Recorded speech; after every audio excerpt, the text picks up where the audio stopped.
I want to see what the fuss was about with this particular series. Although, before we get into this, I noticed something.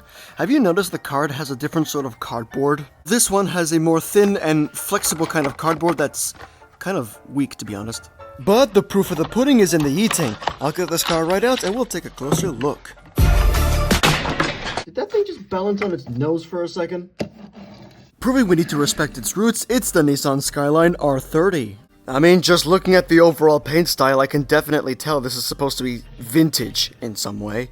I have a previous iteration of this car from Mystery Models. But there are a couple things that this vintage car gets correctly that I actually prefer over the Mystery Model car. The first detail is pretty obvious, and it's the rims. I have no idea what those are when I look at them. After a bit of research, I found this picture, and zooming in, we can see the rims that this car has, and apparently they're called Hot Ones, and they come in chrome and gold. However, I've got some negative thoughts, but not for the car is fine, but for the marketing this thing had.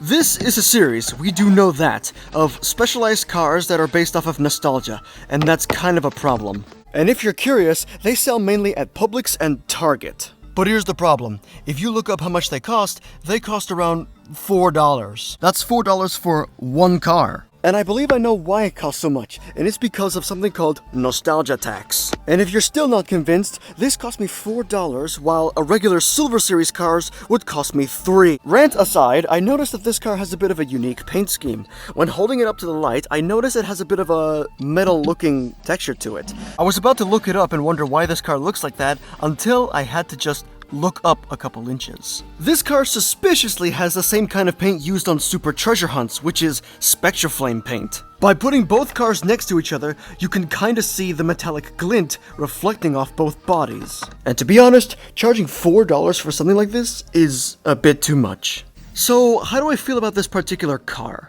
While I have no negative things to share about this Skyline, it looks great. I love the paint, I love the simple graphics, and the fact it looks like it could actually exist in Japan, it's all that. The real problem is how much I paid for it and the markup that was used to sell this car. As I pointed out, this car was sold under one thing, and that is called nostalgia tax, where people would pay high amounts of money just to relive their glory days again. And obviously companies, not just Mattel, they noticed this and said, let's take our usual products and mark them up 3 times more. All because of a longing feeling you have in your brain to relive your childhood days.